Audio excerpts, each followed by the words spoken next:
Hello, and welcome to Breast Cancer Conversations, a podcast brought to you by survivingbreastcancer.org. I am Laura Carfang, breast cancer survivor and founder of survivingbreastcancer.org, a nonprofit organization providing community, education, and resources to empower those diagnosed with breast cancer and their caregivers from day one and beyond. Thank you to our sponsors at Store My Tumor for making our podcast possible. Store My Tumor provides personalized treatment options that help you stay in remission longer. Live tumor preservations, genetic sequencing, sensitivity testing, and immunotherapies are just some of the options available. Thank you for supporting our work.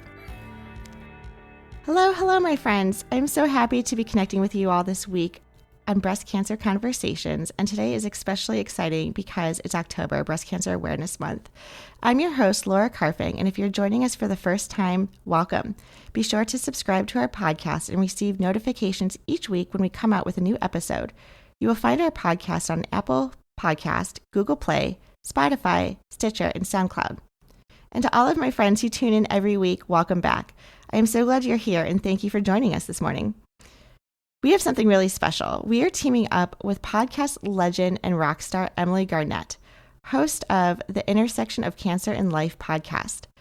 The Intersection of Cancer and Life is a conversational look at the lives we rebuild for ourselves after a cancer diagnosis. As two podcast hosts, Emily and I decided to interview each other in this episode. The unique story about Emily was that she was diagnosed stage 4 at the age of 32 while raising her 2-year-old son and celebrating her 5-year wedding anniversary. She is working on developing her own nonprofit to help families with young children whose parent has metastatic cancer. Since Emily's diagnosis, she has been a corporate speaker, program organizer, advocate, and collaborator for a number of research and community groups relating to metastatic breast cancer.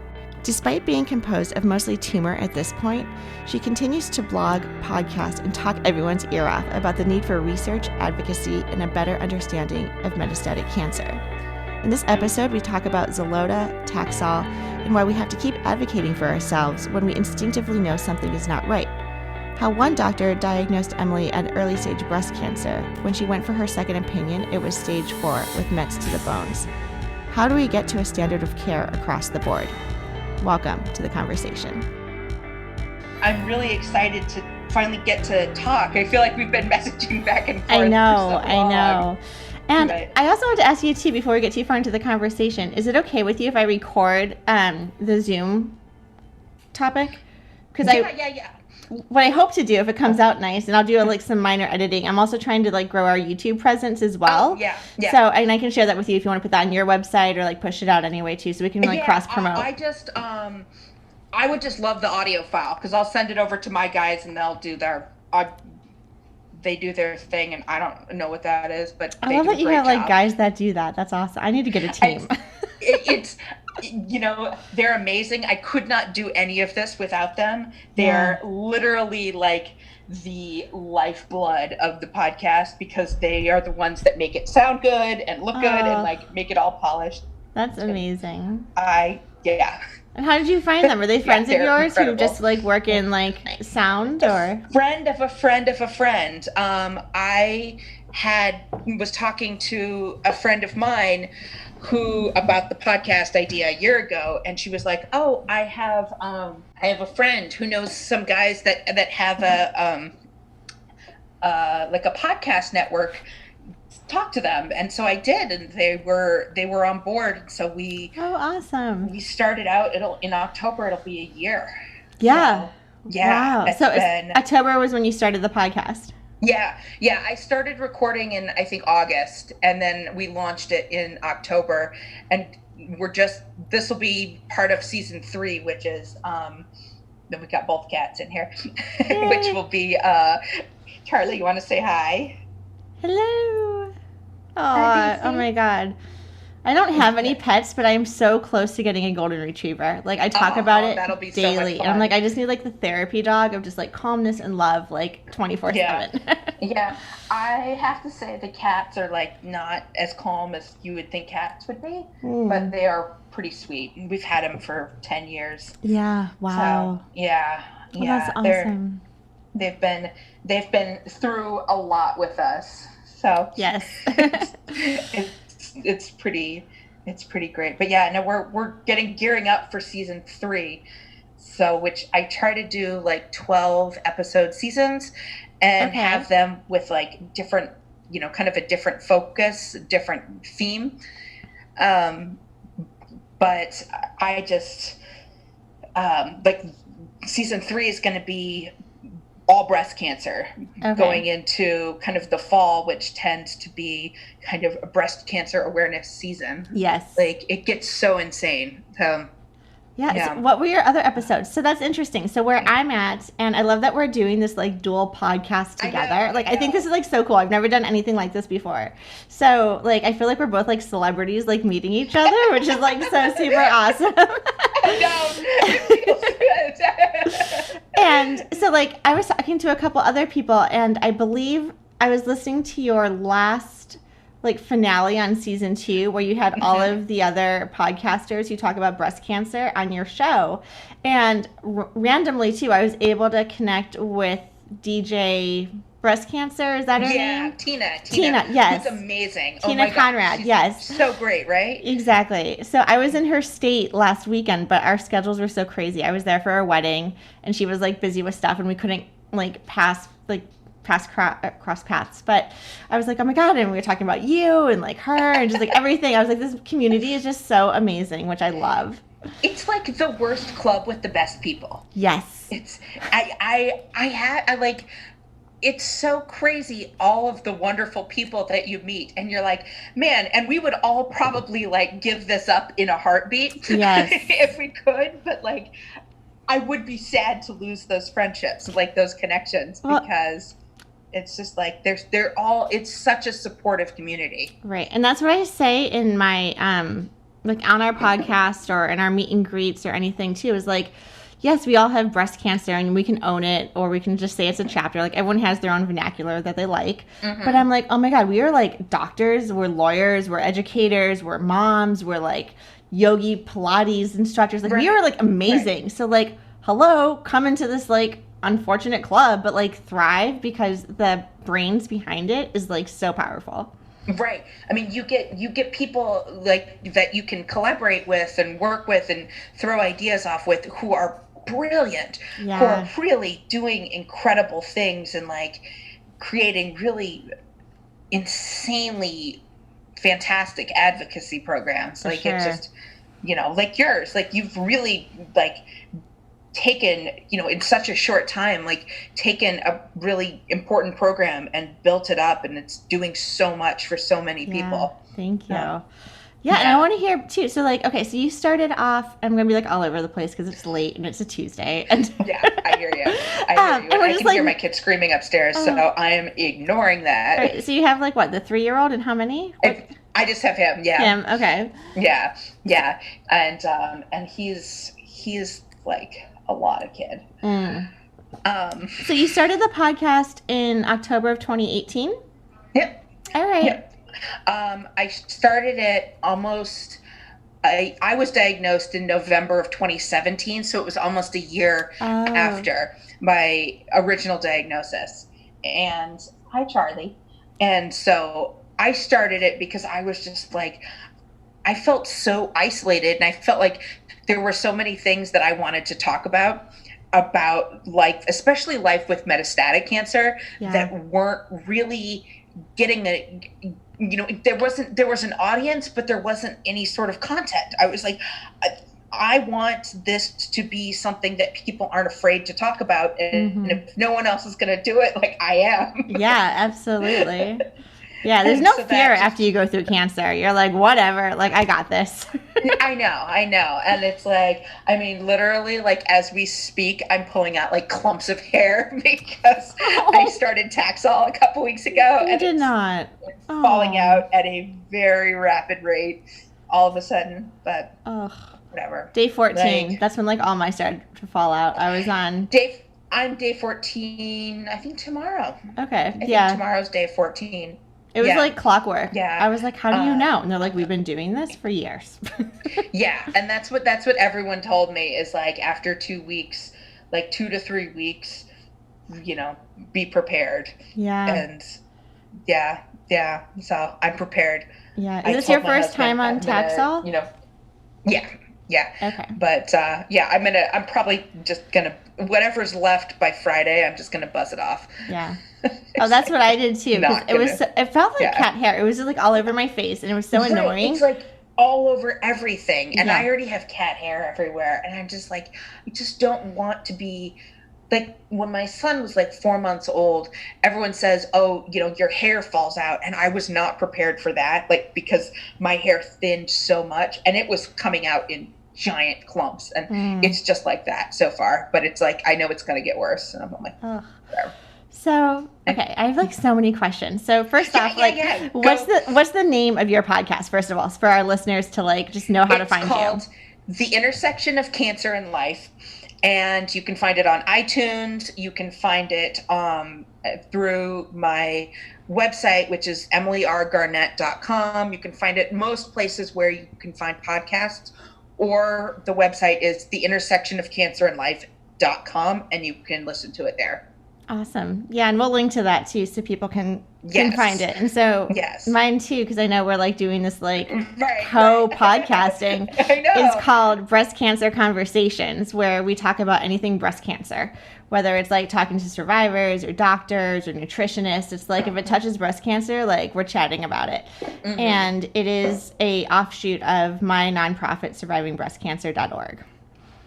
Awesome. So, wait, what? You're like back on Taxol? Like, okay, back up a minute. Like, what? Yeah. So, I was never on chemo. I was diagnosed metastatic de novo.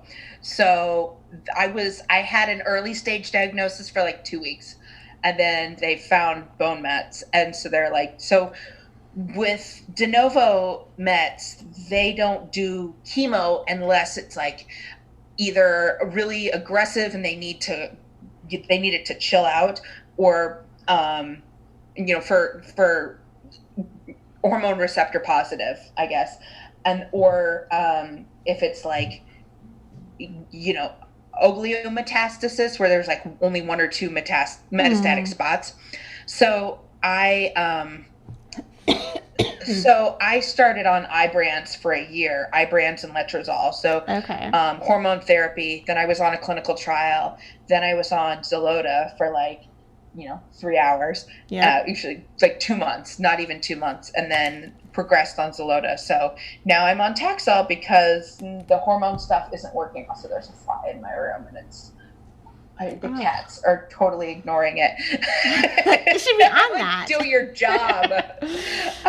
So what does metastatic de novo mean? I've heard metastatic de novo means that you're diagnosed metastatic from the start. So that your diagnosis was never really treated or diagnosed early stage, that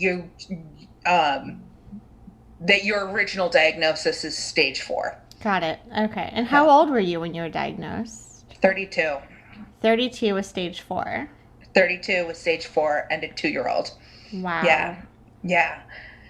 It was insane. Like, even now I still think back and I'm like, how, like, that does not feel like real life. Right. Because it still feels so kind of like so hard to think about. Like, it's sometimes hard to like wrap my head around. Yeah. How did you like check yourself in, or like you're so young? Like what were the symptoms? So I had been having really severe bone pain, like back pain, since about my son was about 2 months old. And I went to 5 different doctors. No one took me seriously. Everyone kept saying, look, you're a new mom, you're young, you're probably not taking good enough care of yourself. It kind of gave me those standard lines. And I kept going back to different people and being like, no, it's really bad. Like, it's getting worse.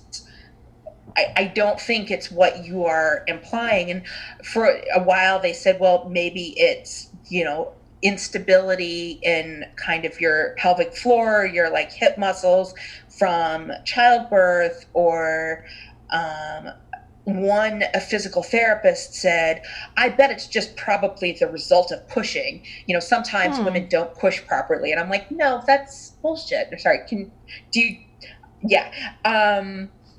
Because I had a really good labor and delivery, and I was like, I know that's not it, because I know I pushed properly because I had good doctors. Right. And so my primary care doctor And was it shooting pain, or was it like just soreness or movement, not being able to stand up?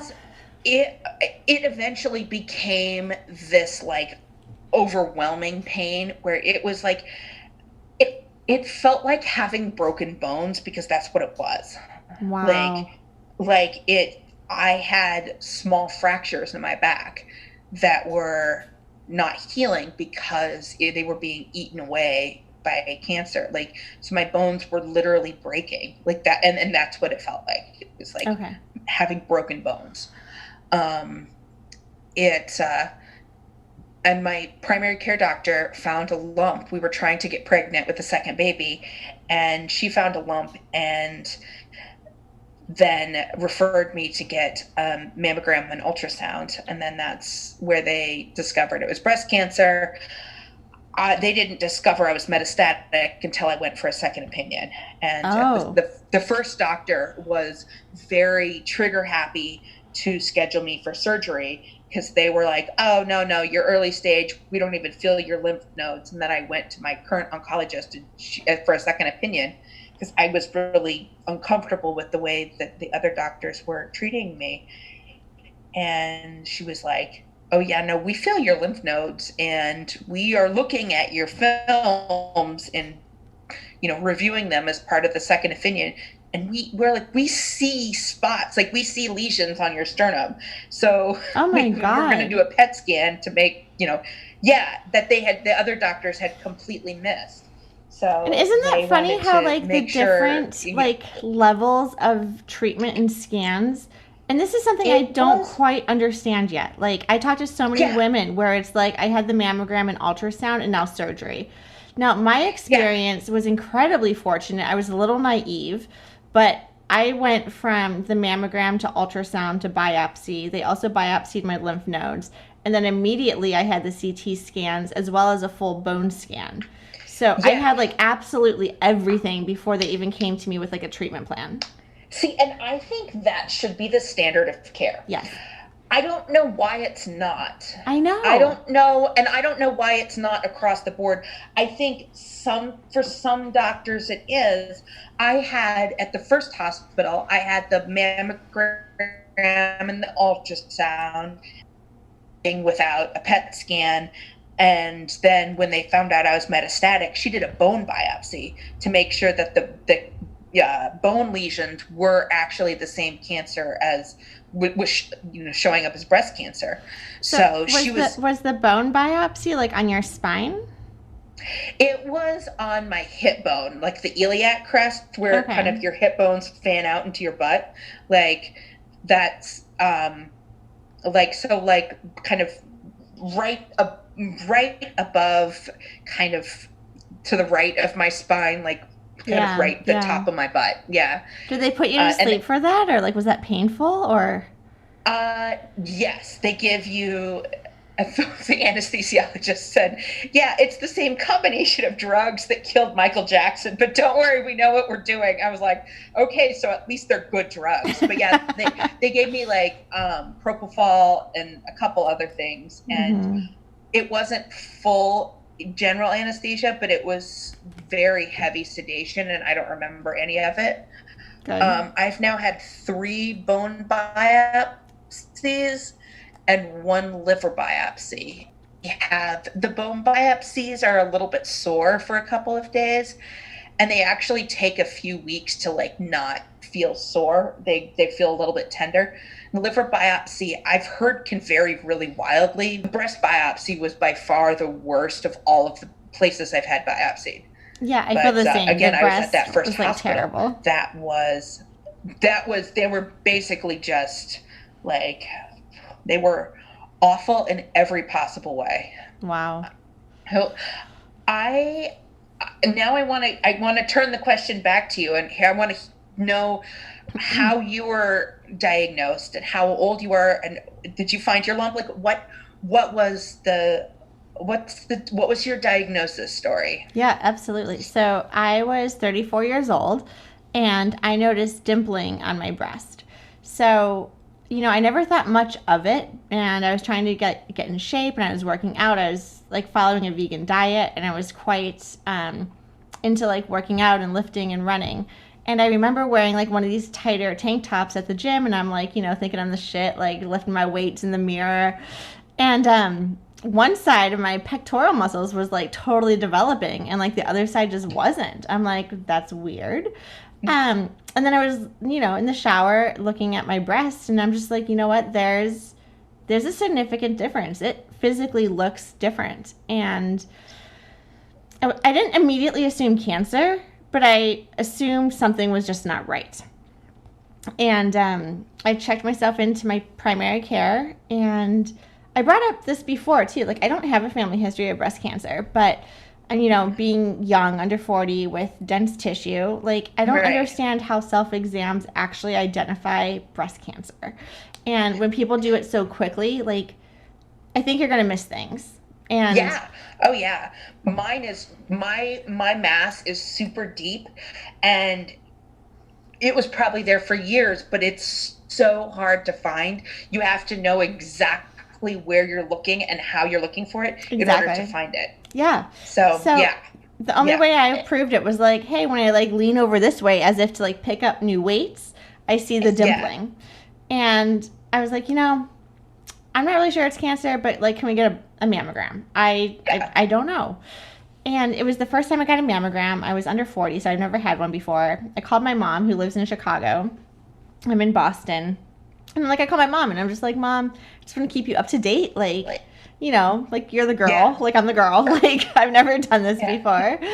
And she's explaining to me what it is. But, I had that relationship with my mom too, where I didn't want to come out and say like, I think I have cancer. It was just more like, hey, I'm taking the right call and the right protocol to get tested to be proactive.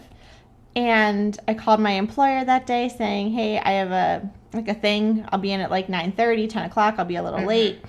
But what that ended up turning into was a mammogram that turned into an ultrasound that turned into, hey, can you squeeze you in during lunchtime? Do you have to go back to work? Would love to do a biopsy. And at that point, I called my employer saying, I'm not coming in today. I called my boyfriend and I said, please get your ass down here. I don't know what a biopsy is. They make you sign all these consent forms, like telling me scary terms of like, we need to do this to find out if it's cancer, but one of the trade-offs is we might collapse your lung in doing so. And I'm like, right. And you're just like, is there like another option? Like, please sit and explain this to me. And I had the same thing where I had ultrasound, mammogram, biopsy within the span of like 4 hours. Yes. I was like, this is bad. Like, why aren't you taking more time to talk this through with me? Like, this feels like bad medical care. Yes. Okay? It just felt so frustrating and so isolating, and just like, I'm sorry, this fly is driving me crazy, and I'm gonna, if the cats need to get it. The cats are asleep. No, but I totally agree, where it's like, well, if I don't sign this consent form, does that mean that I'm not going to get the biopsy? Like, of course I have to sign this consent form, right? And now I'm like, well, what about a collapsed lung? Like, I walked in here healthy. I mean, yes, there was a dimple on my breast, but like, I showed up healthy. Now I'm walking out like bruised and concerned I have cancer. And, there needs to be some sort of level of support for that. Lot of pains to research the doctors that you're going to, and like pick a doctor, and you're thrust into this position where you don't have any sort of autonomy over who you're dealing with. You don't know if they're good. It's like the best you can do is pull up a Yelp review while they're injecting you with the numbing stuff, and see if they have enough stars. Like, and that's awful. That puts us in such a position of, such a lack of authority. And I mean, we need to be able to have that autonomy over our own bodies. Oh, I totally agree. And so, okay, so you had your biopsy, and then at what point did they bring you for the PET scan? So I had my breast biopsy the first day I was diagnosed. Then I met with the breast surgeon. Then I waited a week because they had to get the biopsy results because they were really slow. And it was right around Thanksgiving, so things were slow anyway. And I met with the oncologist, I met with the plastic surgeon, I met with the breast surgeon again. I was just not getting a good vibe. And by this point, I had met with them a few times, and I was like, they were really pushing to schedule surgery within the next week. And I got the breast MRI. They said, the breast MRI, it's just, the right breast that has cancer in it.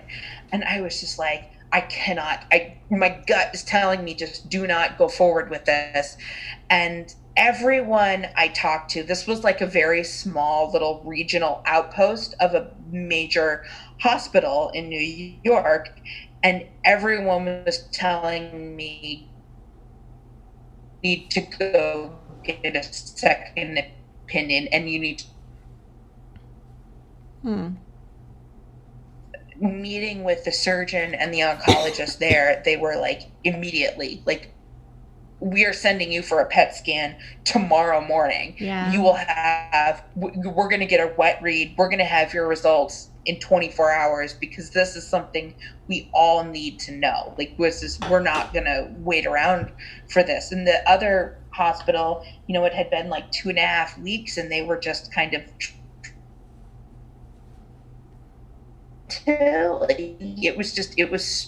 it felt very disorganized and unprofessional. And you have to go with your gut. That's why I tell people too. Yeah, absolutely. And so then I had that PET scan. So it's like 3 weeks before I had the PET scan, before I had the metastatic diagnosis. But it was the Tuesday after Thanksgiving. Wow. Yeah. That is like a whirlwind. And I know, right? Like, how did you tell your parents, your husband, your child? Like, this is a life. My husband was there the whole time. And so he was getting the information as I was.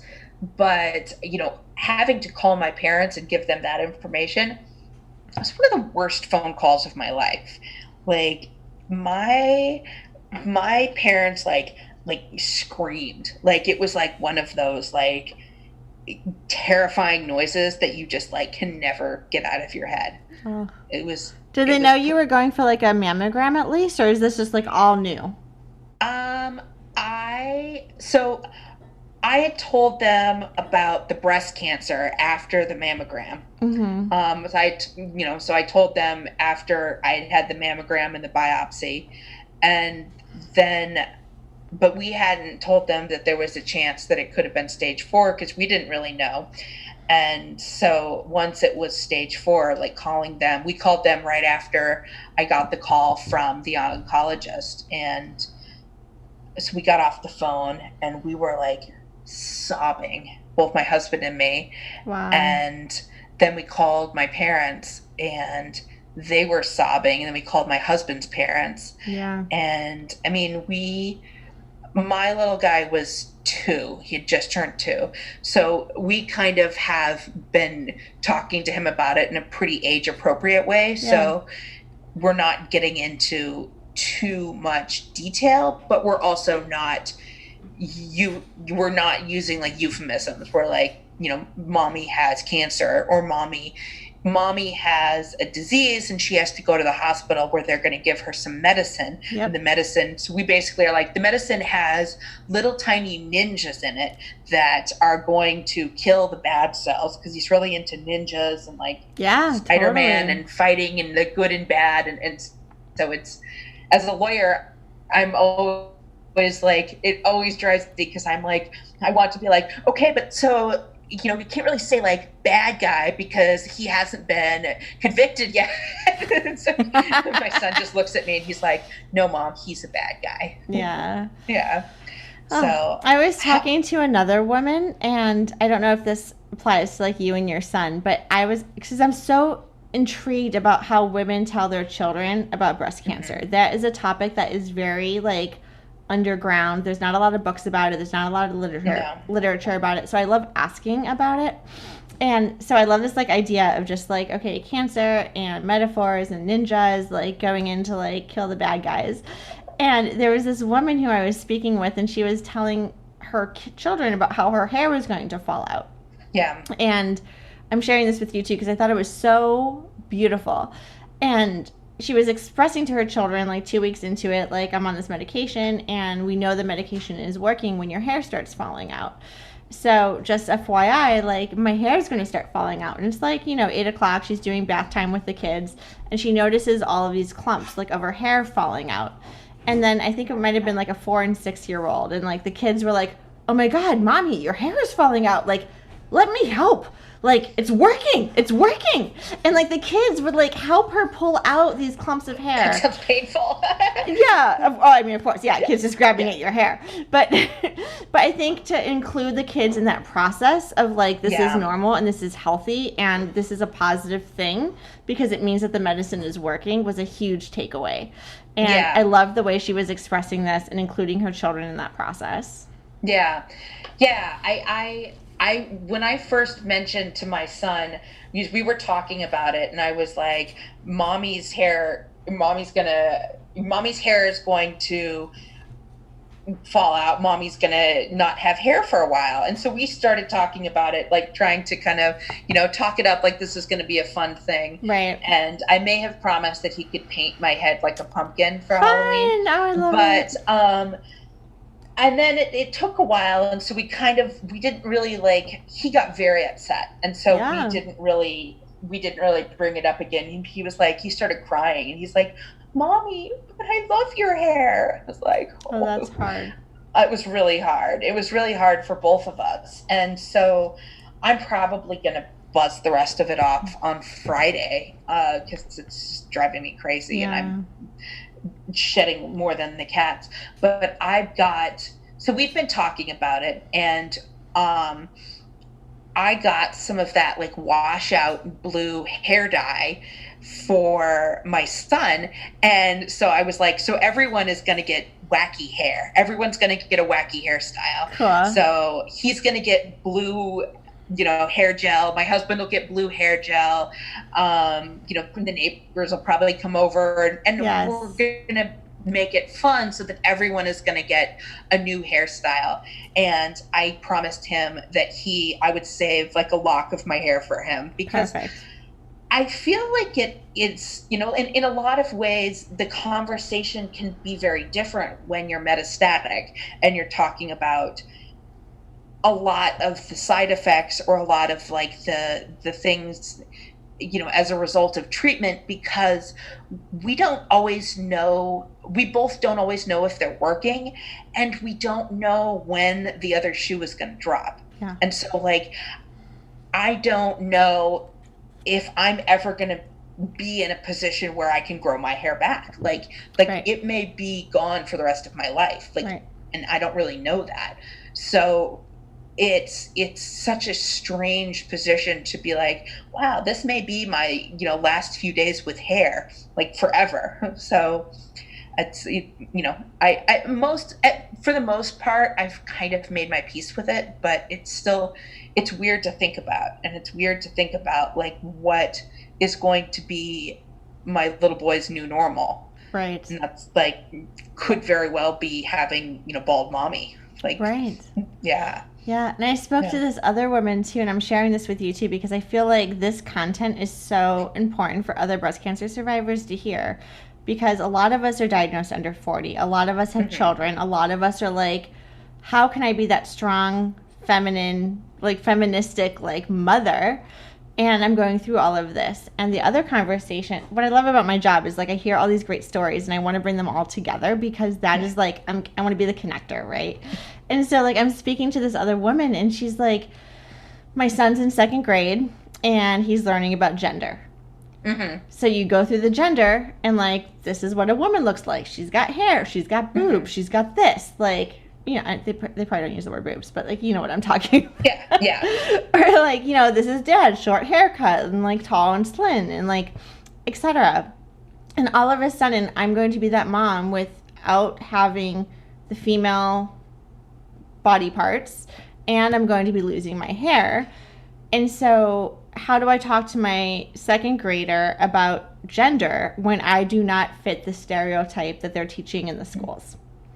And that was a really hard conversation. But you also want to, whether your second grader is a male or a female, like you want that person to feel confident in themselves as an identity. Yeah. And then also like you want to be that strong woman for whoever you're being a role model to. And the beauty of this conversation ended with the mom taking the daughter to the park and the daughter saying, "Hey mom, someone else has a scarf on her head just like you. We should be friends." And it was just like, sweet. Like she didn't maybe understand like the scope of everything going on, but she understood that my mom looked different. My mom had a scarf. This lady has a scarf. Maybe we should be friends. And that was like such a huge like stepping stone. It's so sweet. And I feel like kids are such great conduits for so many important conversations. And like for us, it really became a point where we could really start talking about a lot of the more nuanced aspects of people can identify as women, and those characteristics aren't necessarily like the only defining characteristics. And that has actually been a great teaching point, in that not only like raising a little boy to recognize that there is a much bigger element of gender fluidity that we don't recognize, and sometimes really in the breast cancer community too, we can kind of fall short of recognizing it because it's so stereotypically a female disease. And like my grandfather had breast cancer, and so it's always been very important for me to recognize that breast cancer isn't necessarily something that women get, and that people who have breast cancer don't necessarily identify as women, and in however their presentation might be, and it's been really wonderful to have that conduit to discuss that with my son and have him say, well, so and so person is wearing their hair, short. And that doesn't necessarily mean that they, are, identify as a boy or a girl, or however they want to identify there's a huge span of gender presentation that is good and whole and really like it really gives kids the opportunity to recognize it and to appreciate it in a way that I don't think that I, as a parent, was fully in tune to that. And now having a lot more conversations about kind of gender construct and presentation, because of the fact that I am dealing with a lot of repercussions of my disease that are removing a lot of my, female parts. Like it has given me an opportunity to be a better parent in those conversations because of that.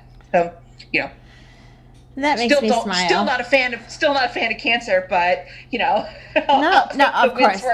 Cheers. Not a fan of cancer, but to enable you to have these conversations with your son and to share it on the podcast for all the people out there listening is yes, it's like finding an opportunity to educate, and and to just create space for more open dialogue that. Especially, we're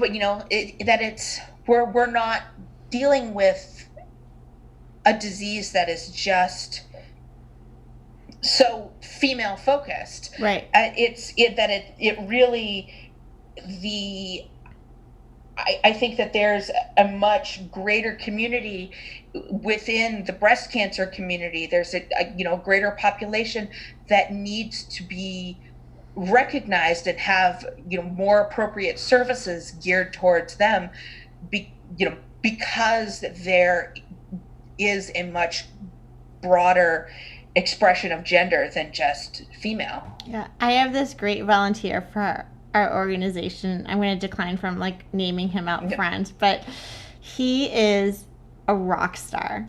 And he found our organization, survivingbreastcancer.org, and he wanted to volunteer. But he was like, I love this guy. He reminds me of my greatest grandfather. And he's like, but I'm nervous. I don't know if I can go out and speak. He wanted to join our speakers bureau and get out and help and educate. And he's like, I am nervous that I'm not going to be able to resonate with these women who have had breast cancer. And I'm like, dude, no problem. Did you have chemotherapy? He's like, yeah. And I'm like, tell me the drugs you were on. Did he have breast cancer? He did. Oh, okay. And so he's like, I had adriamycin, I had Cytoxan, I had Taxol. I'm like, okay, cool. So you lost your hair. That might not have been the biggest deal, but you were on these chemo drugs and that sucked. Yeah. He's like, yeah. And then I had to have surgery. Yeah. I'm like, yeah, you probably didn't have reconstruction, but that freaking sucks. But there are a lot of women that people who female identified that didn't have reconstruction either, and I think that's yeah, it's yeah. And then he was talking about I'm like, and did you end up having radiation? Were your lymph nodes involved? And he's like, yeah, I had radiation, 33 rounds. I rang the bell, and I'm like, you have more than you realize that identify with us. Go out and share your story, because yeah, I appreciate your humbleness, but dude, we're all in this together, and it freaking sucks. Yeah, it does. It does. And that's so important. The community is so important. And so I want to hear a little bit about kind of the origins of survivingbreastcancer.org. I want to hear, how did you start? How did you come about seeing the need, and where is the organization really targeting, and what are you guys doing right now? Yeah, no, great question. Thanks for giving me an opportunity to share. So I started this nonprofit in October of 2017, Breast Cancer Awareness Month, all that great stuff. But it was really coinciding with my diagnoses and figuring out I thought it was going to be so easy to Google young breast cancer survivor Boston. I'm in a big metropolitan area. Yeah. I just found out I had breast cancer. I am on social media. Let's be real. You can find me all over the place. Yeah. Yeah. Me too. Yeah. Me too. I'm it's pretty unhealthy. Yeah. Yeah. And I'm okay with that. It's where we are. And so the fact that I could not find one person to say hey, I had breast cancer too. Let's get a sandwich. Let's get a coffee. Let me tell you about it. Let me tell you about the other side of breast. I was longing for the person to say, you are going to be on the other side. I was just looking for someone to tell me it was going to be okay, because my doctors weren't, my family can't, I can't. Yeah. And whether it was a lie, I needed the lies at the time, right? I needed someone to tell me I had breast cancer and look at what I'm doing now. Yeah. And that was not available in my Google searches. So just FYI for anyone who's trying to do an SEO right now, right? It has to exist. And I live in an amazing area. If I'm going to be sick in Boston, I have the top-notch doctors, thousands of hospitals and doctors in a 1 mile radius. Yeah. And they have phenomenal resources. But I was working, so I couldn't attend the support groups at 2 p.m. on a Monday, or Thursday at 4, because I would have had to leave early.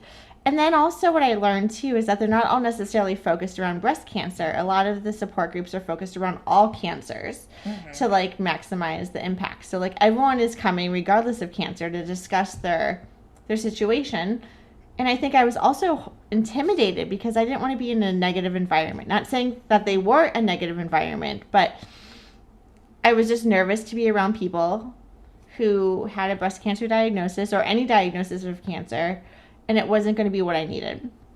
So I was like, shit, I'm just going to create the freaking community that I need. Yeah. Like I was like, I need help, guys. All right, let me create a website, create a blog, create a podcast, create a YouTube channel. I documented everything on my YouTube channel, and this is like what's really funny too, because I didn't know you had to shoot horizontal. I was shooting everything vertical, like thinking I was like, yeah, this is my YouTube channel. But this is what was so great about the YouTube channel is that everyone was asking if I was going to blog, and I'm like, I don't know. No, it's too much time, too much effort, spell check, like it's way too much work. And then you put through chemotherapy on top of it, like it just was not going to happen. It's a lot of work, yeah. Oh my gosh. Yeah. But I'm like, I can be like chemo brained and like talking into my phone. Like that I can do because this is like legit what you experience. Right, right. So I remember the first time I got my port placed for the infusions and for the chemo. And they told me I was going to be sore for like 5 days. So I'm like showing everyone like the video of like, this is my port. This is what it looks like. It's sore. It's red. This is so great. You're going to love this. 5 days into it, I got a comment and they were like, your port's infected. Oh, shit. Right? Right. I'm like, here I am thinking like, it's a little red. They said that was normal. And someone was like, no, that really looks infected. Oh my God. And I'm like, it is? Oh, God. So I took a picture. I sent it to my oncologist. I was like, someone thinks this is infected. He's like, it is. Get your ass in here. We got to take it out. So now I have this great like juxtaposition on our YouTube channel of like, this is what it looks like. If it looks like this, go in. I mean, but that's that's one of those experiences. I feel like there are always great teachable moments from bad experiences because now you have a whole documentation of what an infected port looks like. Right. I wouldn't know what an infected port looks like. Honestly, if I'm Googling it, I want to be able to see a picture of it, not a drawing, not exactly. five things to look for. I want to see a picture of an infected port. Right, and maybe here I am, like, it's a little red, but they said that was normal. It's a little warm to the touch, but like, I think it's just healing. Like, I was like so touching blood. You're like, no. Right, I was like so naive, but I was so early on too in my diagnosis that I was like, I can't have like a mistake this early on, and then. Yeah. And there's so much you learn as you go on, how much you don't know. Yes. And it's like, it's insane. It's so hard because then you're just like, the learning curve is so steep. Yeah. Yeah. For those who want to learn. I mean, I feel like I also talked to a lot of women who were like, I just don't want to know. And I listened to the oncologist and they were like the one all say all. And I'm like, and that's okay too. Like there are so many ways that we handle this kind of diagnosis and handle life after the diagnosis while we're living with the disease. And it's it's just as that there's no one size fits all treatment, there's no one size fits all response and life with breast cancer in however it manifests for you. Yeah, completely. Yeah. So I started, I went back to work, and like I said earlier, like, I love my job. Please don't fire me. Like, I love my job. I need you guys. I love my job. I need my job. But honestly, like, I work in higher ed, and I've worked in higher ed for like over a decade. I have my doctorate in education. Like, this is my career path. But then a student came to me and he was like, I didn't get into the one elective that I need for my concentration. If I don't get into this elective, I don't get the concentration. If I don't get the concentration, I can't get the career. And my life is over. Like, I have to get into this course. Mm-hmm. And I'm like, well, there's a process and there's a wait list. And like, I go through like the, talking points. He's like, you don't understand. If I don't get into this course, my life is over.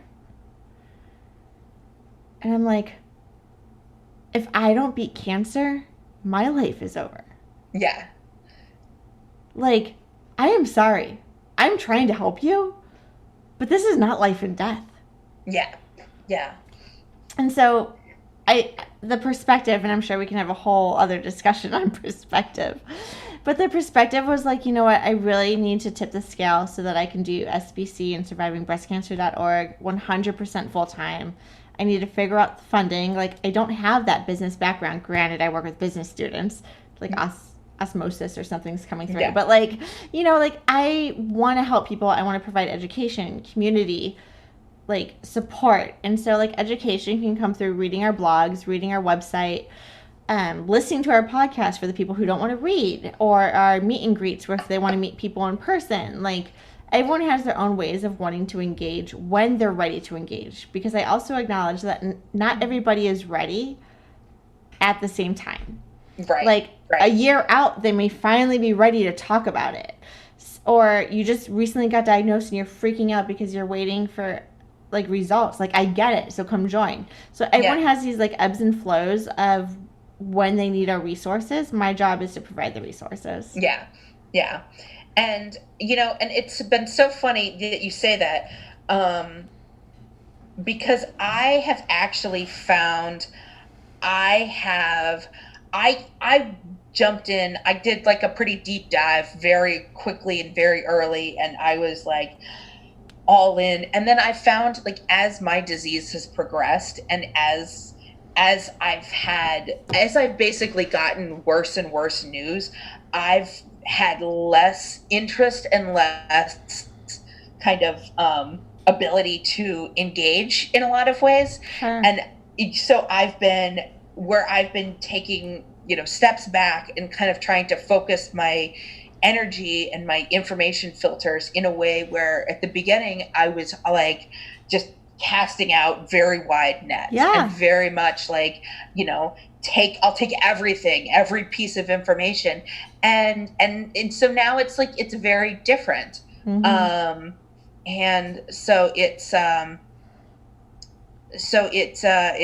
just really very, you know, it's so dependent on at what point in time you know, you're even looking at in your, you know, post-diagnosis life. And I'm always hesitant to say, you know, to talk about any sort of like survivorship, because for me, and, you know, with the metastatic community, it's not, and I'm not speaking for everyone, obviously, but it's very difficult to have conversations about being a survivor because that's not our reality.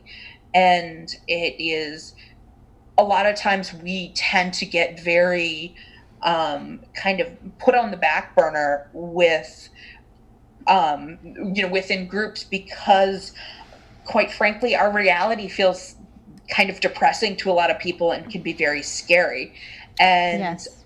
I mean, not to say it's not, it is depressing and scary, but like, I think it's also important to say, like, we're still existing with that depressing and scary reality, and please acknowledge that. 100%. And so it's, you know, it becomes a very different set of conversations, a very different set of paradigms that we operate within, because we're never going to be, you know, most of us are never going to be done with treatment. We're never going to be like ringing the bell.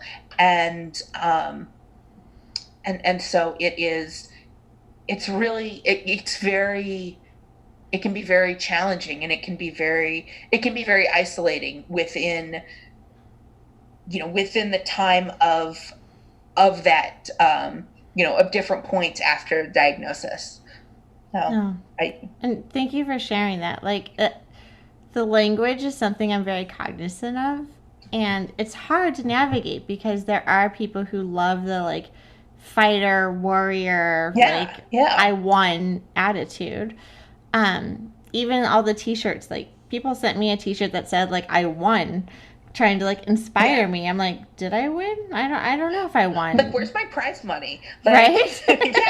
Yeah. I'm like, but I think you bring up a good point, and I try in a lot of the work that I do is to say like someone living with breast cancer. Like, me too. Yeah. Not just like someone diagnosed with breast cancer, someone living with breast cancer. I use the word thriver, survivor interchangeably.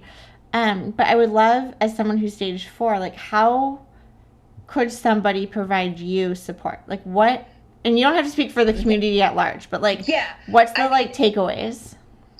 Personal takeaways, I have, with the language thing, I mean that's something that I think most attenuated to, and because I really think that as much as the survivorship language could be very empowering for people, it almost serves as a double-edged sword, because it overtakes the opportunity to create person-first dialogue.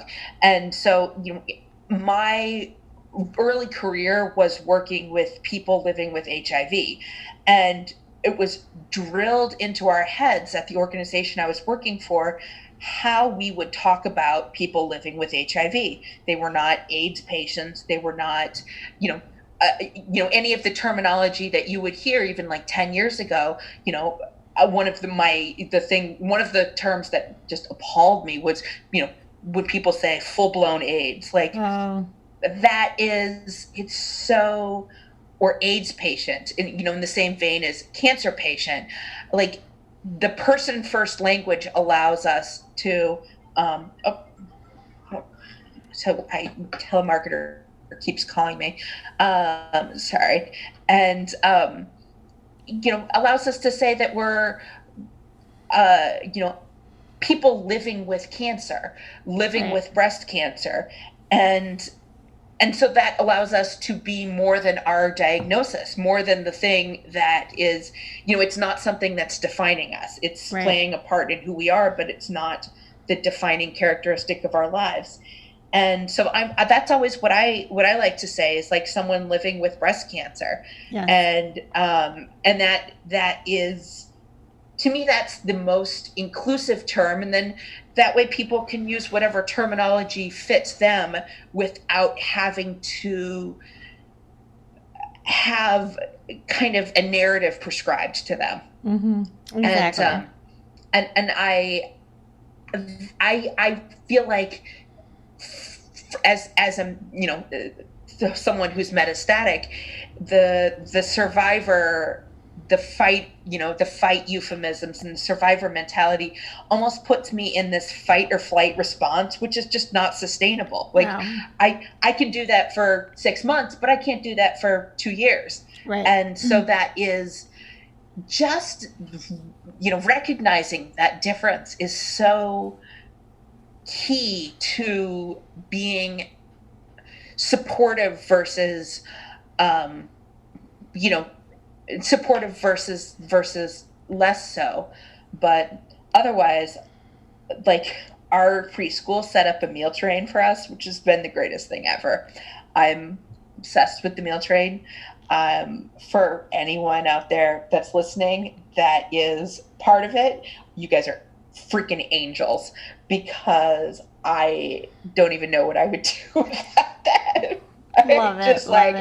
And it's like, it's so great because I could just go on and say, my stomach is upset. I like X, Y, and Z foods. Pasta is a good bet right now. Yeah. The bland kind of thing. Yeah. Or I need a ride on this day, or I need childcare help. And it's fantastic. So I would love to hear from you too. So one of the niches that survivingbreastcancer.org fills is that, like, when your doctor tells you post-active treatment, come back in 3 months, come back in 6 months, come back in a year for your checkup. That's really when I think, like, the trauma hits, because your mind is finally able to digest everything that you just went through. And so what I hope to be at survivingbreastcancer.org is, like, what is that and I have a ton of questions for you, but like, what does that survivorship program look like? And whether it's called survivorship or whether it's called aftermath or if it's called living with or blah, blah, blah. Like, we can make up a term for like whatever this phase is. This is the phase that I found, and all of this is based on my own experience, where I needed the most help. This is where I needed the most support in terms of diet, exercise, nutrition, community, support, anxiety. Like, they were like, come back. And I'm like, okay, great news. And then I walk out the door and I'm like, what life? Like, where is it? So Tiffany Daiba, who is amazing, and she runs a blog called Tiff versus Cancer and an Instagram that's CDREAM, so C Dream. She actually just did a really incredible blog series on kind of the myths of survivorship. Yeah. And she really has a lot of great things to say about it. I'm like the worst person to ask because I have no idea. Like, and that is, it is,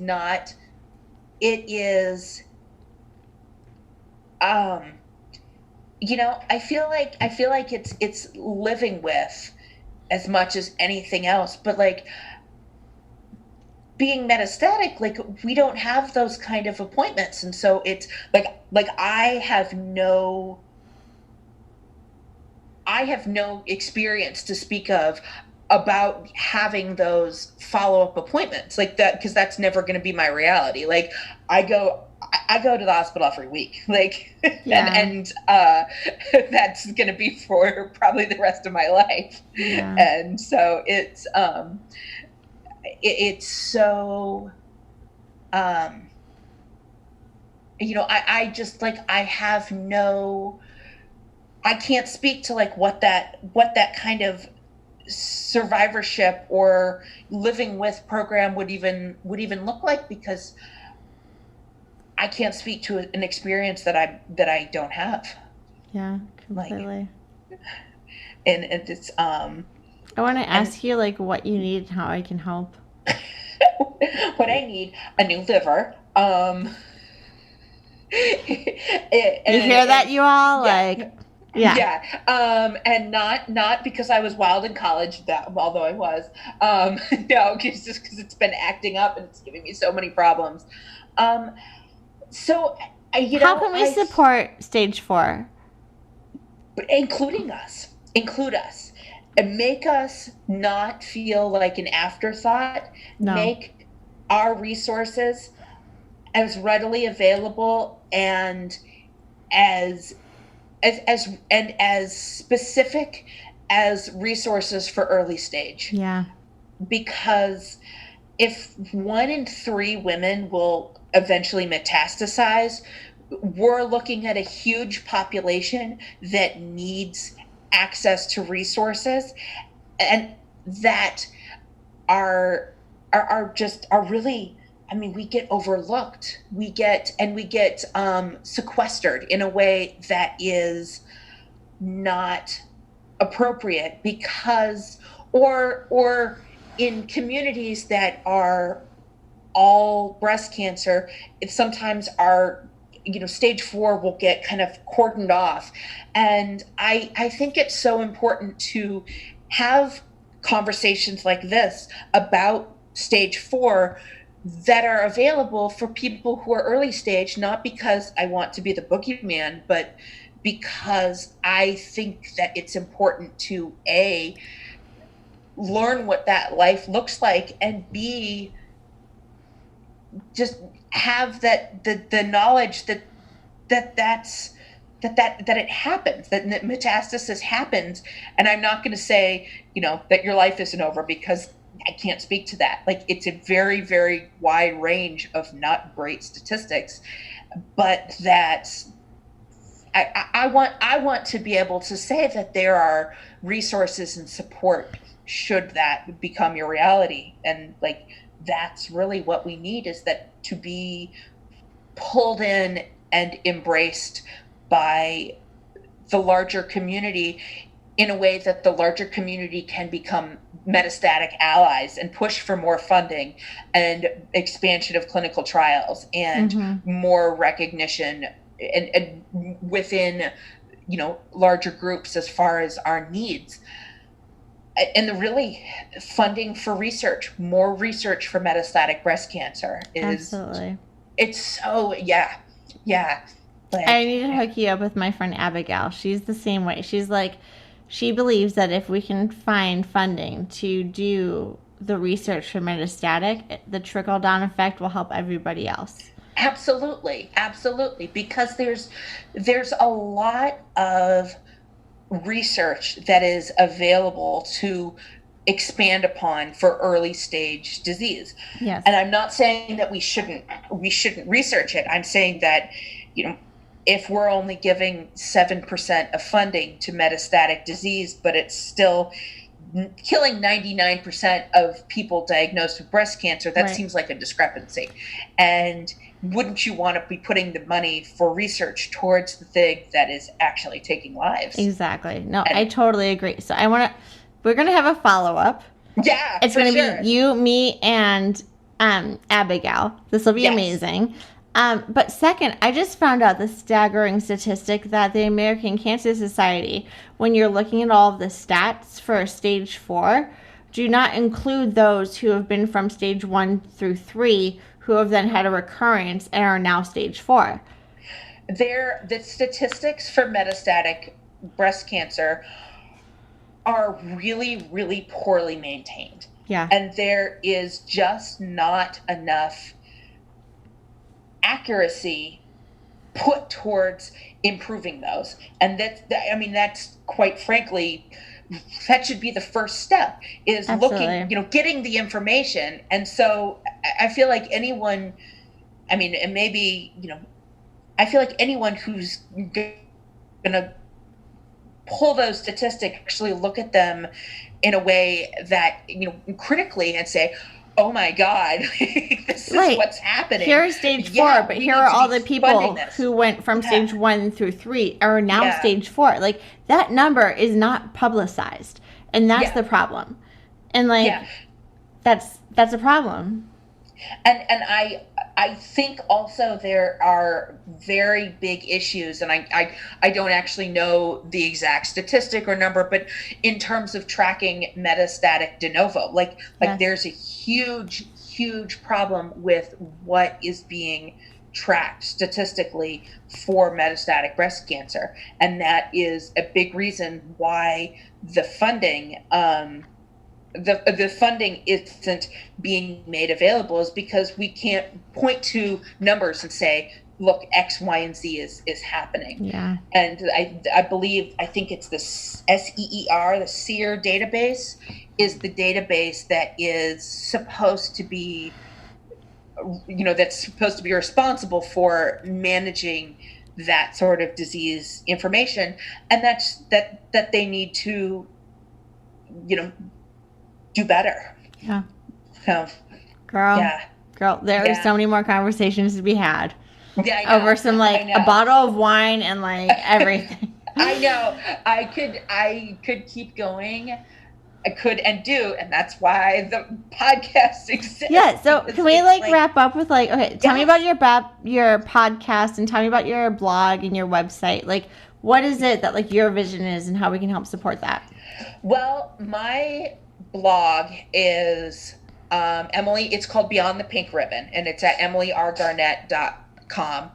And it is basically, I started it, I think, a day or 2 days after my diagnosis. I started writing in it.